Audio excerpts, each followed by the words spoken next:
O amanhã sempre é cercado de mistério. Nós fazemos planos, nós tomamos decisões. A gente tenta imaginar o que vem no futuro. Mas ninguém consegue controlar tudo que ainda está por vir. E talvez seja isso que mais nos deixa assim inquietos. É não saber se a gente vai ter a força, a direção, os recursos ou respostas quando o futuro finalmente chegar. O que acontece com o coração quando ele tenta viver hoje carregando o peso de todos os amanhãs? Talvez a esperança comece quando nós entendemos que o futuro não precisa estar em nossas mãos para que a gente possa se sentir seguro. Além do medo, a esperança para o amanhã. Esse é o título da mensagem de hoje. E agora começa mais um programa Viva, aqui na TV Novo Tempo. Não vá embora. Ele hoje deseja ter uma experiência real com você.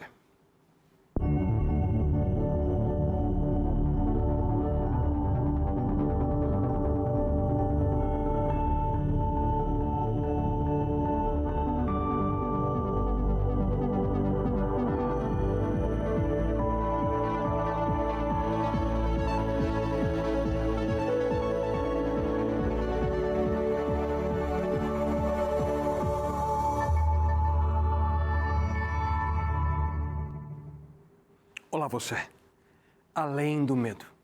Esse é o título da série que começamos na semana passada. E nela nós estamos abordando a promessa que mais se repete na Palavra de Deus.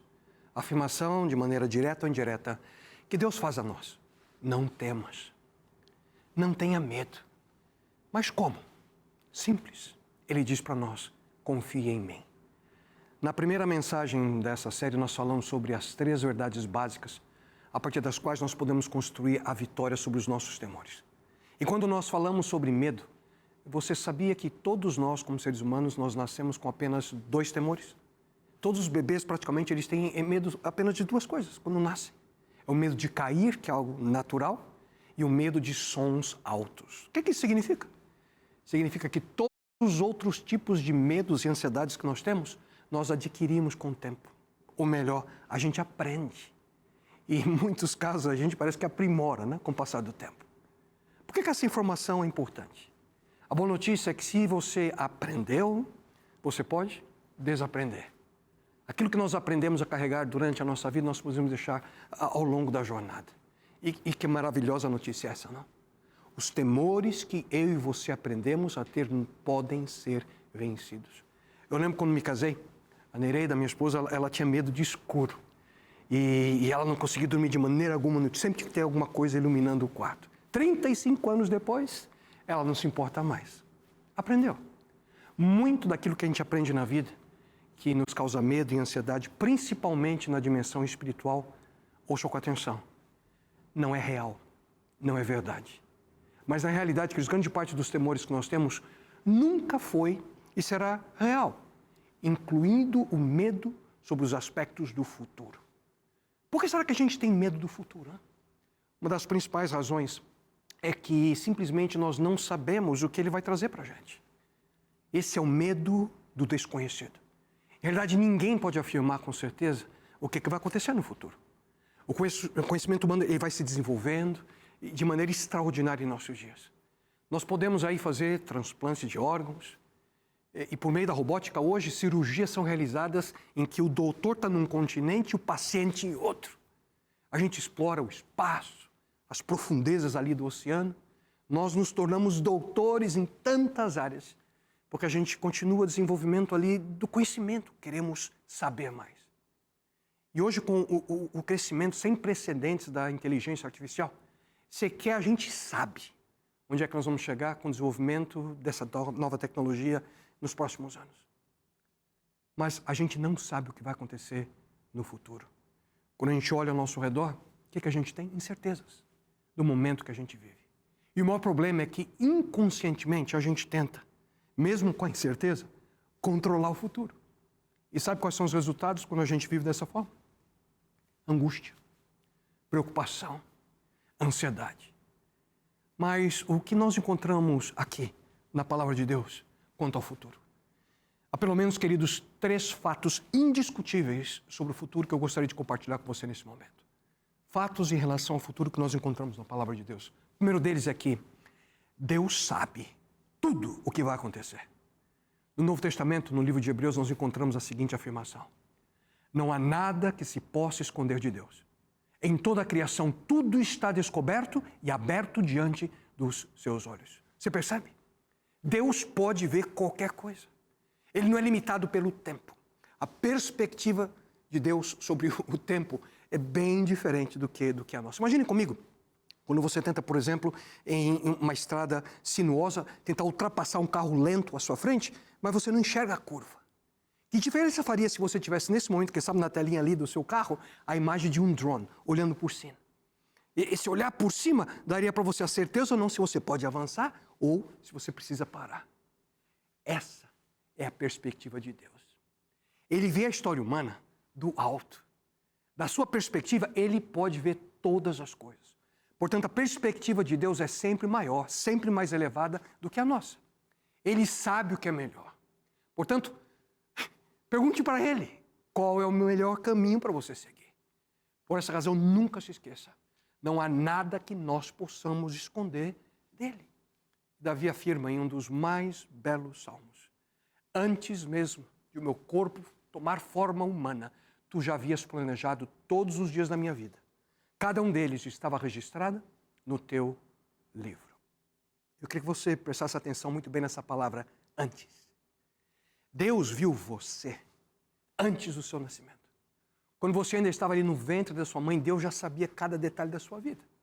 Isso não significa que nós sejamos apenas ali peças de um tabuleiro cósmico, como se todas as nossas ali escolhas já estivessem de maneira mecânica sendo determinadas.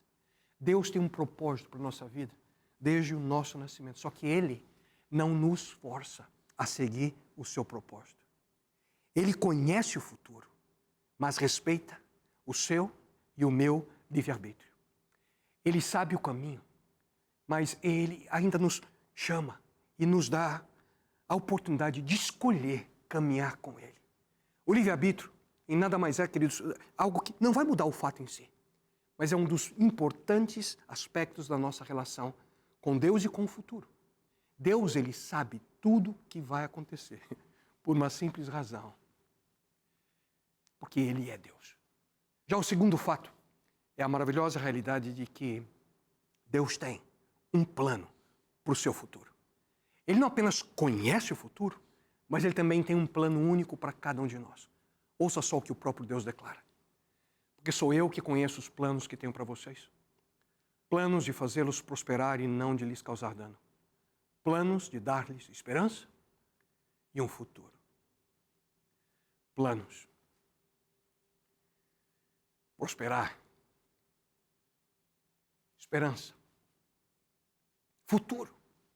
Aparentemente Deus, Ele dedica uma atenção muito especial ao nosso futuro. Em realidade, Ele coloca muito mais esforço no seu futuro do que nós mesmos. Bem mais. Repito, Deus tem planos especiais para o seu futuro. Planos de esperança. Não planos para lhe causar qualquer dano. Planos de um futuro glorioso ao lado dele. Não planos de medo ou angústia que possam estar dominando o teu coração. E, obviamente, quando nós temos a correta compreensão de que Deus tem um plano para cada um de nós, para os nossos amanhãs, é sempre melhor a gente ter a condição de pedir a Ele seu conselho, sua orientação, porque Ele sabe. E Deus também falando a nós por intermédio do profeta Jeremias, Ele diz: clama a mim e responder-te-ei, e anunciar-te-ei coisas grandes e ocultas que não sabes. Deus pode lhe mostrar aquilo que você não conhece, mas não se iluda. Ele não vai te mostrar tudo o que vai acontecer no futuro de uma vez. Se Ele fizesse isso, muitos provavelmente iriam viver desanimados ou cheios de orgulho. E o que é importante aqui é compreender que, independentemente da nossa situação, Deus tem um plano a cada um de nós. O problema é que, infelizmente, muitos ignoram essa realidade. Acham que o caminho deles é melhor a ser seguido. É como se dissessem a Deus: Deus, eu não vou fazer o que você quer.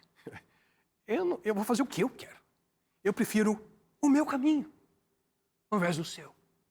O resultado é que vivem com as tristes consequências dessa escolha. Porque, no fundo, essa é uma decisão que você precisa fazer. Mas há um terceiro fato em relação ao nosso futuro. Deus estará ao seu lado em cada momento. Na palavra de Deus nós encontramos a realidade de que Deus está ao nosso lado em cada momento da nossa vida. Ouça aquilo que nós encontramos no Antigo Testamento, mais precisamente no livro de Deuteronômio. Sejam fortes e corajosos. Não tenham medo, nem fiquem apavorados. Pois o Senhor, o seu Deus, vai com vocês. Nunca os deixará, nunca os abandonará. Essa é a promessa de Deus. Eu nunca vou abandonar você. E lembre-se do texto central dessa série. Mas eu, quando estiver com medo, confiarei em ti. Confiarei em quem? Hein? Na minha terapia? Não. Nos meus amigos? Não. No meu pastor? Não. Eu confiarei em Deus. No antigo livro do profeta Isaías nós encontramos outra maravilhosa promessa feita pelo nosso Criador em relação ao nosso futuro. Ele diz: quando você atravessar as águas, eu estarei com você.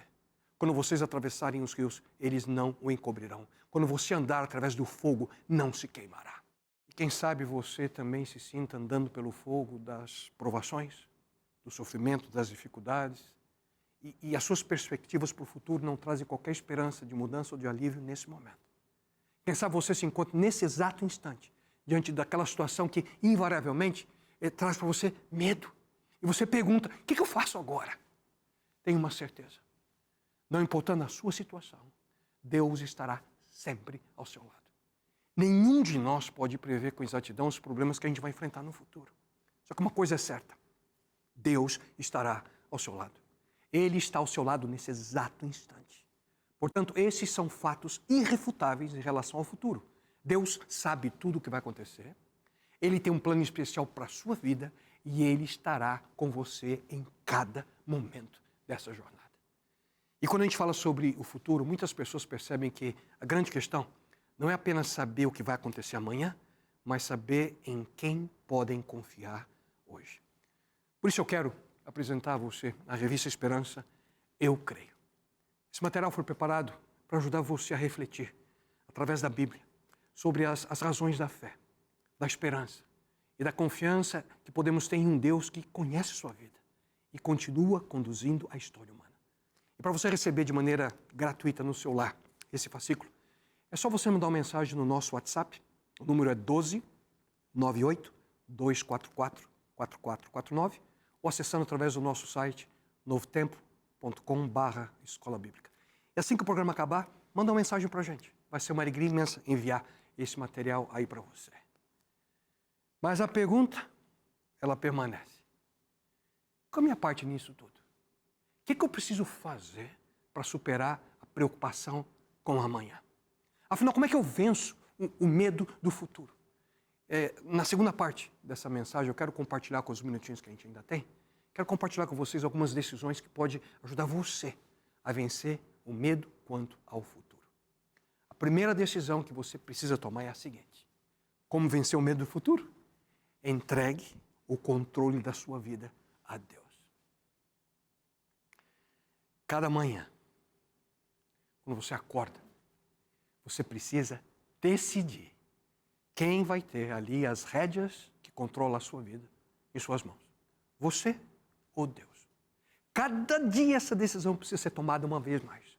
O problema é que há muitas coisas na nossa existência sobre as quais simplesmente a gente não consegue. E na realidade, a gente não quer perder o controle delas. Tem muitos conselhos na palavra de Deus que nós preferimos ignorar, porque não se encaixam no nosso estilo de vida. Não são coisas que a gente quer colocar de maneira... não é confortável para nós. Aqui, em sua palavra, Deus de maneira categórica Ele diz: saibam de uma vez por todas que eu sou Deus. Está claro para você? Ele é Deus, não você.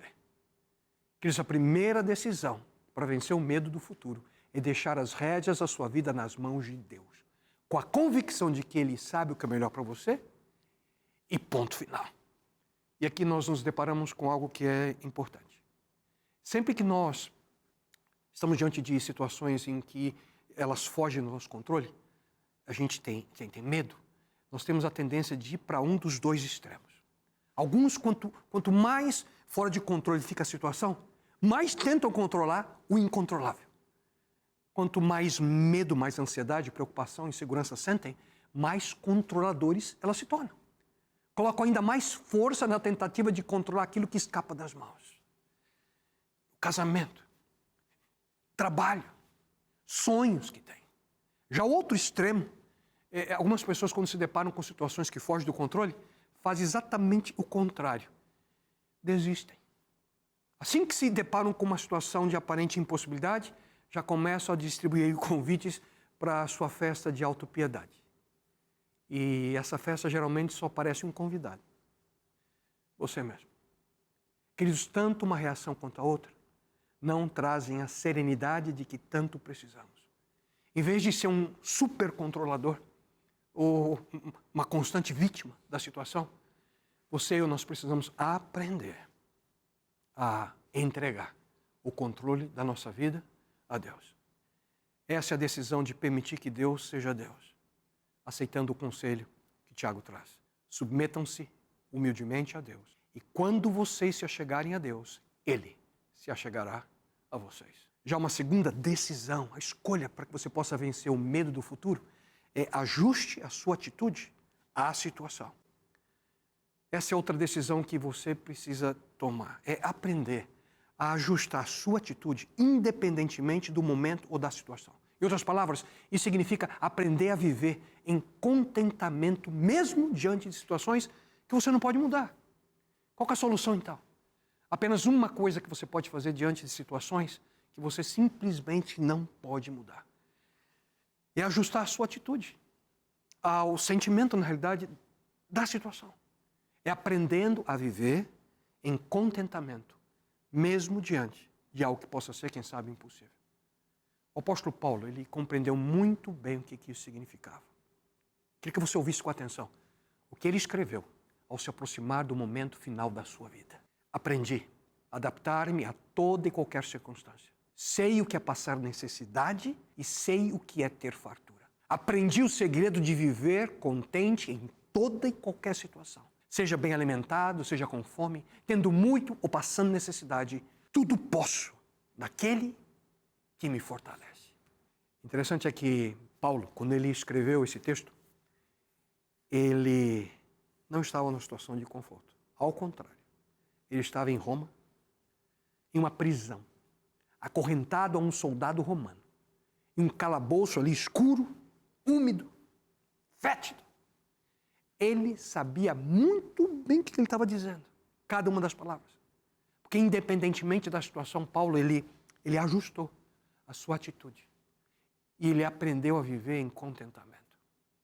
Um dos grandes problemas quando nós falamos de contentamento é que nós sempre buscamos explicações para os porquês das coisas.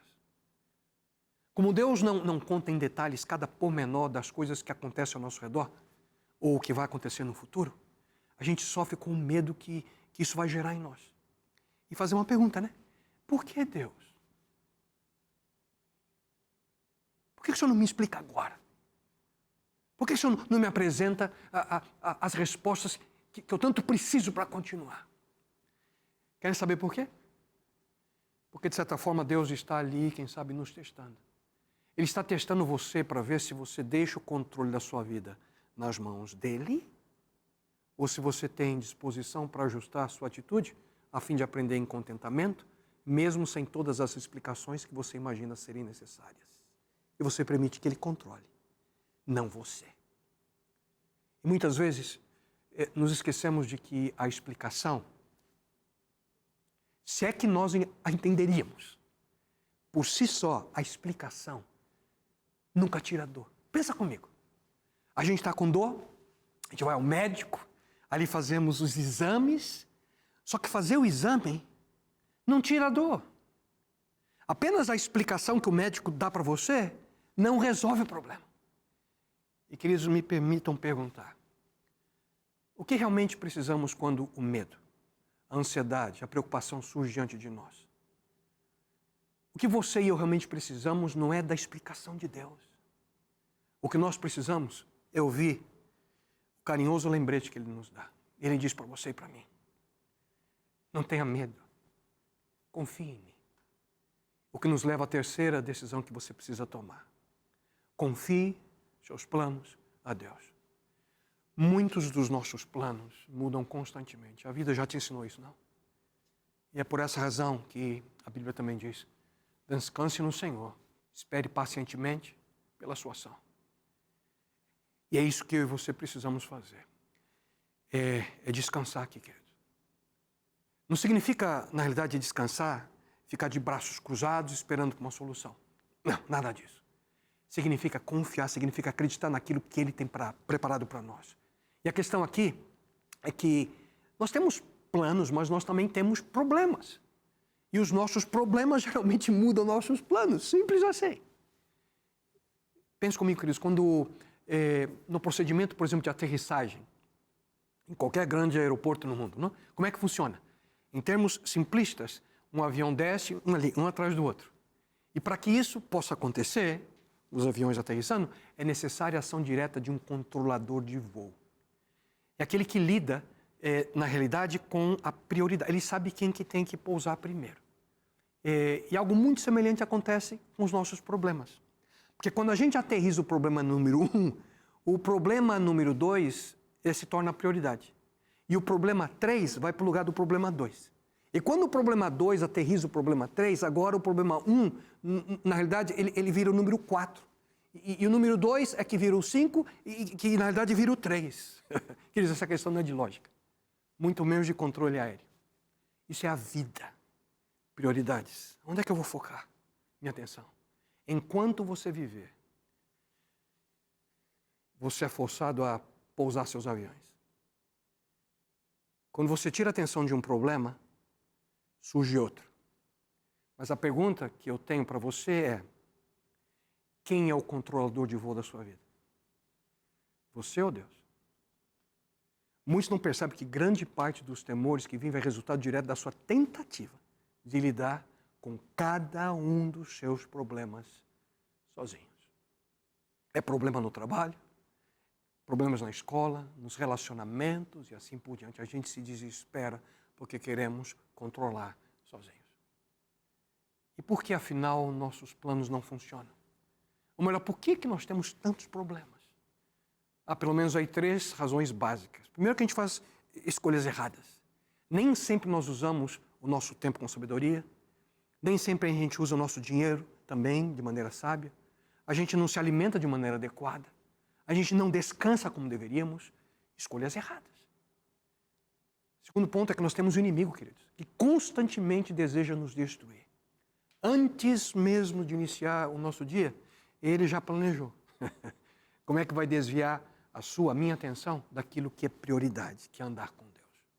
E o terceiro aspecto, a gente vive num mundo imperfeito, num mundo manchado pela entrada do pecado. Então, o que significa, então, confiar nossos planos a Deus dentro desse contexto? Ouça, deixe nas mãos do Senhor tudo o que você for fazer. Confie nele de todo o coração e ele fará o que for necessário. Mais uma vez nós podemos ouvir de maneira clara o convite de Deus aqui. Ele diz: filho, não tenha medo, confie em mim. E finalmente, outra decisão que você precisa tomar é deixe seu futuro com Deus. Para vencer o medo em relação ao amanhã, nós precisamos decidir deixar o futuro completamente nas mãos do Criador. A implicação é que nós não podemos tentar viver no futuro, não há como. A gente precisa aprender a viver um dia de cada vez, cada dia confiando em Deus. No livro de Provérbios nós encontramos o seguinte conselho: confie no Senhor de todo o seu coração. Nunca pense que sua própria capacidade é suficiente para vencer os problemas. Em tudo quanto for fazer, lembre-se de colocar Deus em primeiro lugar. Ele guiará os seus passos e você andará pelo caminho do sucesso. O que esse texto diz? Hein? Que Deus vai guiar seus passos. Ele terá o seu futuro nas mãos dele. Deus vai manter você no caminho certo. Deus diz que se você escolher confiar nele e não seguir aquilo que você ou outras pessoas acham que é melhor para você, mas aquilo que ele acha ser melhor, ele promete guiá-lo, ele promete dirigir sua vida de maneira completa. É isso que Deus tem em mente para cada um de nós. Isso demanda, queridos, uma escolha. A sua escolha. E deve ser a sua escolha fazer aquilo que, na realidade, você acha ser correto ou aquilo que Deus acha que é o melhor para você. Você precisa escolher o que você acha ou o que Ele acha ser melhor para você. Será que eu vou fazer o que eu acho ser o ideal? Ou será que eu vou fazer aquilo que Deus me diz que eu devo fazer? Vou fazer aquilo que parece ser melhor para mim? Ou eu vou obedecer o que a gente encontra aqui, na carta de amor dele para nós, a sua palavra? Deus afirma que se nós confiarmos nele de todo o nosso coração, se nós entregarmos nosso futuro integralmente nas suas mãos, ele nos guiará, ele nos mostrará o caminho que nós devemos seguir. E ouçam cuidadosamente essa linda promessa. O Senhor observa passo a passo a vida de quem obedece a ele de coração. Preparou para eles uma recompensa eterna. Na época de dificuldades, eles não ficarão sem ajuda. E aqui nós temos duas certezas. Deus dará uma recompensa eterna a quem decidir segui-lo, conforme a sua orientação. Mas, além disso, Deus promete sustentar seus filhos no momento de dificuldade. E esses momentos certamente virão. Mas nós podemos esperar com confiança pela presença e direção de Deus. Mas qual é a condição? Obediência. Obediência à orientação de Deus. E Ele diz, não tenha medo. Confie em mim. Medo. Medo do desconhecido. Medo do futuro. Muitos hoje vêm dominados pelas incertezas que o amanhã traz. E você, deseja vencer esse tipo de temor? Quanto ao seu futuro, você pode depender de Deus para que Ele o guie em toda e qualquer situação. Mas o ponto principal de tudo que vimos hoje é esse. Será que realmente confio em Deus? Se você acreditar que Deus fará tudo o que Ele prometeu fazer na sua vida, você não tem absolutamente nada a temer. Mas, por outro lado, se você não acredita que Deus vai fazer o que Ele prometeu fazer, você vai encontrar todas as razões do mundo para ver seu futuro com medo. A escolha é sua. O que fazer? Você tem duas opções. Colocar o seu medo do futuro sobre você mesmo e viver dominado pela incerteza, pela ansiedade, pela preocupação, ou colocar a sua fé em Deus e permitir que Ele o capacite a vencer o medo do futuro. Em quem vou confiar? Será que Deus vai cumprir sua promessa na minha vida? Em relação aos seus ensinos, Jesus Cristo afirmou, eu lhes disse essas coisas para que em mim vocês tenham paz. Nesse mundo, vocês terão aflições. Contudo, tenham ânimo. Eu venci o mundo. Ele nunca disse que nós não teríamos problemas ou aflições. Ele não disse que nós não teríamos medo. O que Ele disse a você e a mim é, tenha ânimo, porque eu venci o mundo. Não tenha medo, meu filho. Confie em mim. E, obviamente, tudo isso demanda, mais uma vez, uma escolha e uma decisão. Uma decisão que somente alguém pode fazer. E esse alguém é você. Nesse momento, me permita orar por você e por sua família. Pai querido, esse teu filho e essa tua filha. Ela possa, Senhor, tomar a decisão de colocar tudo em tuas mãos. Para que tua vontade se cumpra e teu propósito na vida deles. Isso a ti lhe suplico em nome e pelo amor de teu filho. Nosso Senhor Salvador Jesus. Amém, Senhor. Amém.